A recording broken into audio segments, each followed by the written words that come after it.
1911 оны 12 дугаар сарын 29-нд монголчууд 8 дугаар богд Жавсандан будагтыг Монгол улсын эзэн хаанаар өргөмжилж олноо өргөцсөний тэргүүн оныг эхлүүлэн 1912 онд Монгол улсын баруун хязгаарыг Манч хятадаас чөлөөснөөр Монгол улс өөрийн тусаар тогтнолоо олон улсын төвшөнд хүлээн зөвшөөрүүлэхээр чармааж эхэлсэн байдаг. Тэгвэл бид өнөөдөр тэрхүү үйл хэргийн эхлэл болсон Орос Монголын гэрээ болон Монгол төвдийн гэрээний тухай өгүүлэхин зэрэгцээ Монгол улсын Орос улсад хийж байсан анхны дипломат ажилтны талаар үргэх болно. Бид энэ хүн нэвтрүүлгээ Монсудар хэвлэлийн газраас эрхлэн гаргасан монголчууд 20 дугаар зууны ихэнх номноос бэлтгэн хүргэж байна. Нэвтрүүлгийн хамтрагч Монсудар хэвлэлийн газар. 1912 оны Монгол-Оросын найрамдлын гэрээ. Орос Монголын харилцан тохирсон ёсоор Оросын бүрэн эрх барих төлөөлөгч Иван Кростовец 1912 оны 9-р сард нийслэл хүрээнд хүрэлцэн иржээ. Кростовец өөрийн засгийн газрын шийдвэр ёсоор Монгол улсыг автономит улс болгон хүлээн зөвшөөрүүлэх үндсэн санаа бүхий хэлэлцээрийн төслөө авчир танилцуулсанд Монголын төлөөлөгчид танилцаад Монгол улсыг автономит болгох гол санааг үл зөвшөөрч өөрсдийн нэмэлт засварыг оруулсан хариу төслөө өргөн барьжээ. Хариу төслийн үндсэн санаанд нэгэнд тунхагдан зарласан Монголын тусгаар тогтнолыг хэвээр хадгалан манай улсыг автономит болгон бууруулахгүй байх, Монгол улсад өвөр Монгол баргыг оруулах, Монгол улсын засгийн төлөөлөгчийг Оросын нийслэлд суулгах зэргийг тусгажээ.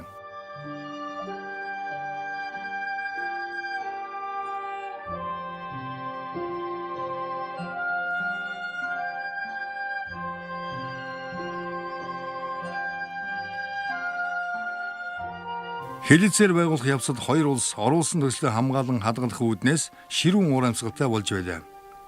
Гэвч хугацаа сунжирч хэлэлцээр тасрах нь монголчуудад ашиггүй тул Монголын төлөөлөгчид их гүрэнтэй хийж байгаа чухал хэлэлцээрийн ач холбогдлыг зохих ёсоор тооцсон үзэж Монголын тухайн үеийн дотоод гадаад нөхцөл байдал энэхүү хэлэлцээрээс олдож болох боломжийг харгалзан цаашид Орос улсад төрийн төлөөлөгчтэй илгээн дэлхийн улсуудад хандаж дэмжлэг эрх зэрэг нааштай алхам хийж болох төлөвт найдан буулт хийж гадаад Монгол гэсэн томьёолоос гадаад хэмээх үгийг хасаж өргөн утгаараа ойлгож болох Монголи гэсэн үгийг Орос ихэд Монгол улс гэсэн томьёолыг Монгол ихэд хэрэглэхийг зөвшөөрч мөн автономия гэсэн грек гаралтай Франц үгийг Монгол ихэд өөртөө тогтнож өөрөө эзэрхэх ёс журам хэмээн хөрвүүлэхийг үл татгалзах болжээ.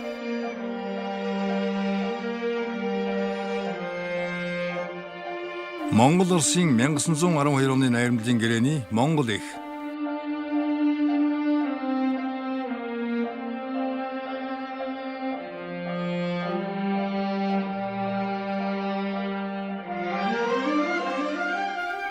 (1912 оны 10 дугаар сарын 21-ний өдрөөс 11-р сарын 3-ны хооронд Оросын засгийн газрын бүрэн эрх төлөөлөгч Иван Кростовец Монгол улсын богдхааны засгийн газрын ерөнхий сайд Сайн аян хан Намнан сүрэн болон түүний засгийн газрын 5 сайдтай нийслэл хүрээнд найрамдлын гэрээ байгуулан шин тутам байгуулагдсан Монгол улс Орос улсын харилцаа ямар байхыг тодорхойлсон юм.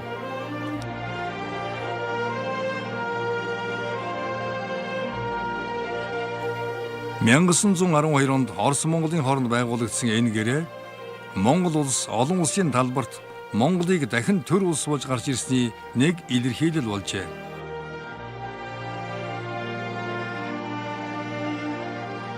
1912 оны Монгол-Оросын найрамдлын энэхүү гэрээг эдийн засгийн асуудлыг голлон шийдвэрлэхэд чиглэсэн хэмээн тодорхойлдогч энэ нь Монгол улсын хувьд улс төрийн онцгой ач холбогдолтой гэрээ болсон байна. Монгол-Оросын хооронд ийм гэрээ байгуулагдсан явдал нь Монгол Хятадын хооронд тогтсон урдын харилцаанд цэг тавьсан төдийгүй шинэ Монгол улс дэлхийн аль ч улс оронтой эрхтгч харилцах боломжийг нээж өгчээ.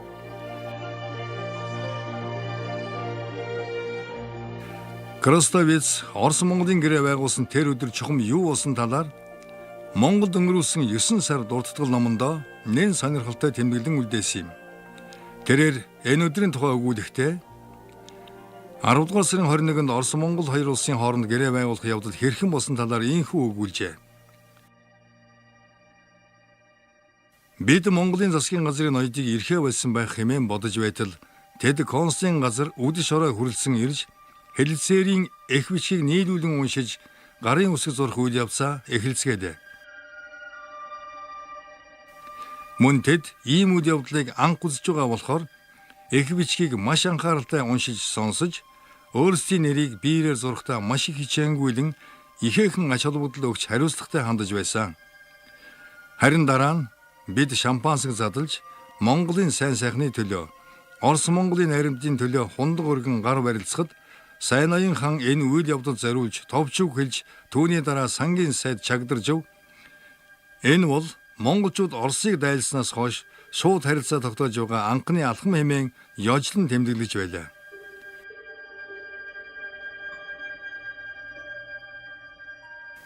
Мөн бидний ярианы сүүлчийн мөч хүртэл ноёдын эргэлзээ үргэлжилж богдхааны шаардлагаар энэхүү хэлэлцээрт гарын үсэг зурхаар шийдвэрлэснээ хэлж байсан тухай тэмдэглэжээ. Эльчиков, Москвитин, Серемпилов шүүхийн хам хэргийг бүгд эрхлэн шийтгэгч яамны тэргүүн сайд Эрдэнэван Намсрай. Дотоодын хам хэргийг бүгд захиран шийтгэгч яамны тэргүүн сайд Даалам Сэрэнчимэд. Кростовец, Сайн ноён хан Намнан Сүрэн, нийслэл хүрээндх Оросын ерөнхий консул Люба, гадаадын хам хэргийг бүгд эрхлэн шийтгэгч яамны тэргүүн сайд Чинван ханд дорж, Оросын консулын нарийн бичгийн дарга Попов нар нийслэл хүрээнд 1912 оны 11-р сарын 3.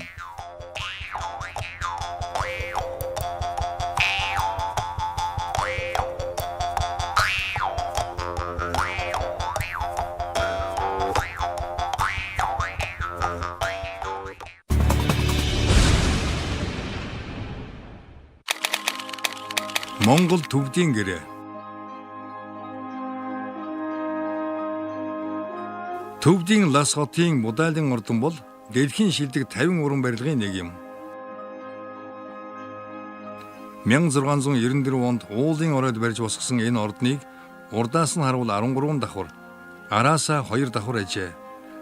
Тэр цагаас монголчууд утаа гүмбнээр дамжин суврах мөргөлчд, ноёд, чинэлэг иргэд буйныг будаж баялгаасаа харамгүй өгч, ордонд ихээхэн ханд өргөж, цастын цагаан гандирс хэмээн сүсгэлдэг байжээ. Монголын засгийн газар Монгол Оросын хооронд найрамдлын гэрээ байгуулсны дараах үеэс эхлэн гадаадын зарим оронтой хэлхээ холбоо тогтоох зэргээр тухайлбал Манжаас Монголын нэгэл тусгаар тогтнолоо олж авч тунхагдан зарласан төвдүүд өөрсдийнхөө байдлыг бэхжүүлэхийн төлөө элдв арга зам эрэлхийж байсны дотор шашин нэгтээ Монгол улстай гэрээ байгуулж бусад улсын анхаарлыг татах арга хэмжээ авчээ.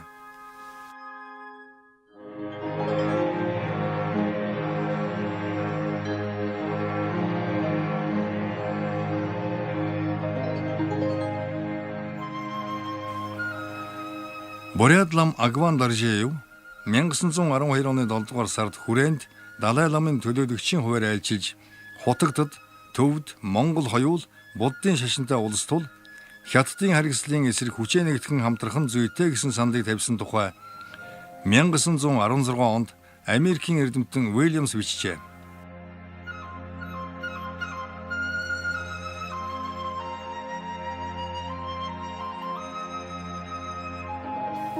Тэрээр цааш өгүүлэхдээ улмаар 1912 оны 12 дугаар сарын 24-нд Монгол төвдийн хооронд гэрээ байгуулагдаж гарын үсэг зурсан хэмээн бичсэн байна. Харин Английн засгийн газарт Ласын засгийн газар Даржиевийн авч явсан Монголын удирдагч Хан Ван гүн нарт хаягдсан захидлын талаар танилцуулахдаа Монгол төвд хоёр буддын шашны тусын тулд хамтран ажиллах санал тавьсан хэмээсэн байна.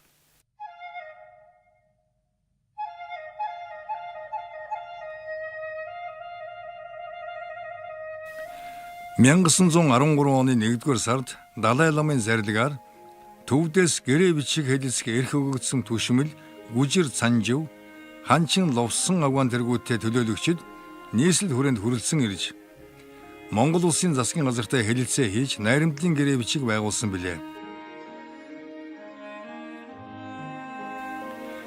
Энэ гэрээнд Монголын талаас Богдхааны зарилгаар гэрээ бичиг хэлэлцэх эрх бүхий сайд, гадаад яамны сайдыг хамаарсан Даалам, Нягт бэлэгт Арвдан, Дэд сайд Цэргийн Жанжин, Манлайбаатар Бэл Дамдилсүр нар гарын үсэл зуржээ.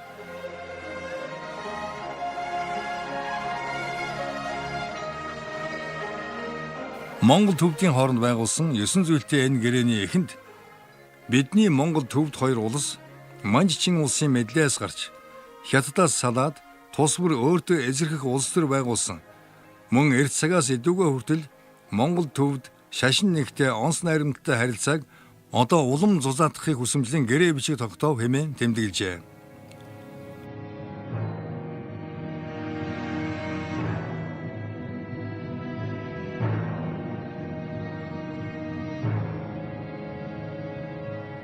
Монгол төвдийн гэрээний нэгдүгээр зүйлд хоёр улс харилцан биеэ хүлээн зөвшөөрч Монгол улс өөртөө эзэрхэн улс төр байгуулж шарын шашны тэргүүн Жавсандан бодготыг улсын хаан эзэнд өргөмжилсэнийг төвд улсын хаан эзэн Далай лам биеэр сайшаан зөвшөөрч батлав хэмээн тэмдэглэсэн байна.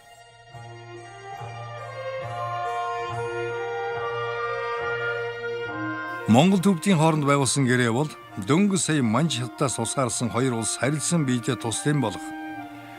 Улмаар их гүрнүүдийн дараллын эсрэг нэгдмэл хүчээр тэмцлийн илрэл болсон баримт бичиг байлаа.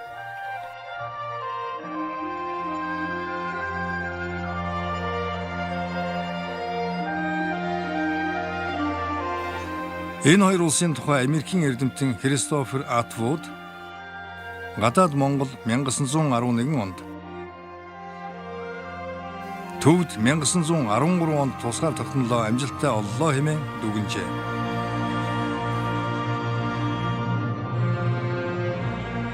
Тэгвэл Оросын дорн дахны мэргэжилтэн Граставец Чингис хаанаас зөвлөлтийн бүгд найрамд улс хүртэл номондоо гадаад Монгол болон төвдийн улс төрийн байдал ижил төстэй байгаа талаар Английн гадаад хэргийн сайд Грей, Оросын гадаад хэргийн сайд Сазановтай 1912 оны 9-р сард уулзахдаа дурдсан тухай мөн тэмдэглэжээ.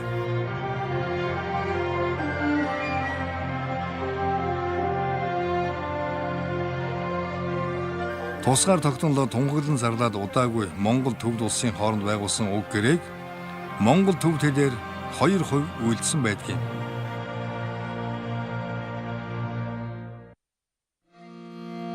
1913 оны Монгол төвдийн гэрээний Монгол эх 1913 оны Монгол төвдийн гэрээний төвд эх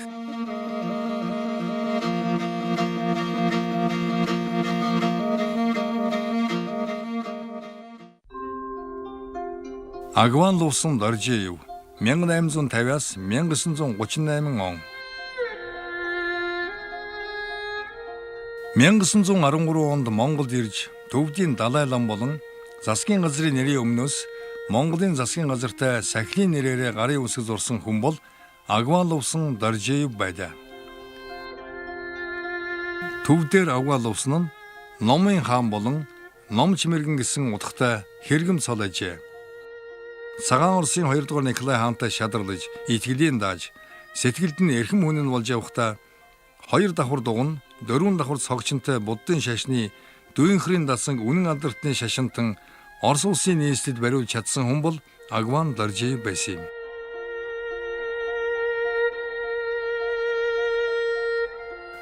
Тэрээр Бурятийн нэгэн бөгдөө гацаан төрж Монголын их хүрээнд номд гийж улмаар 19 настайдаа богдын өргөө хотоос Жинчин даган цастын цагаан барсын оронд очоод гоман хийдэд шавлан сууж ном үзсээр Эрдмийн оргид гарч 1888 онд Лаарамбын дамжаа дүүргэн төвд оронд сахиур хагалан 13 дугаар Далай ламын номын багш Санид хам болжээ.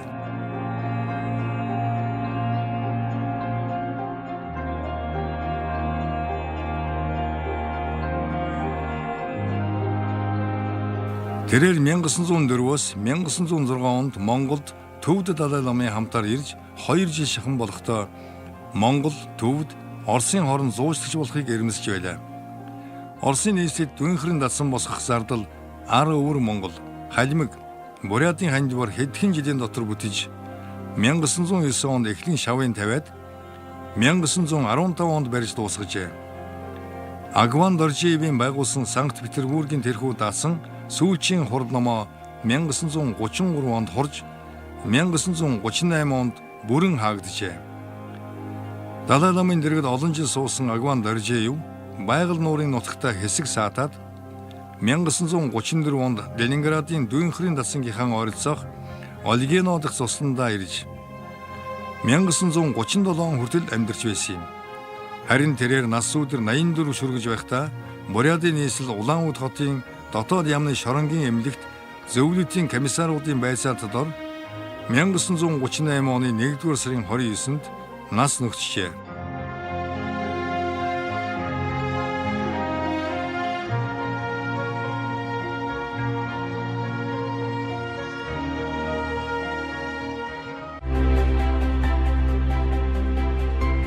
Нэвтрүүлгийн хамтрагч Монсодрох хэвлэлийн газар.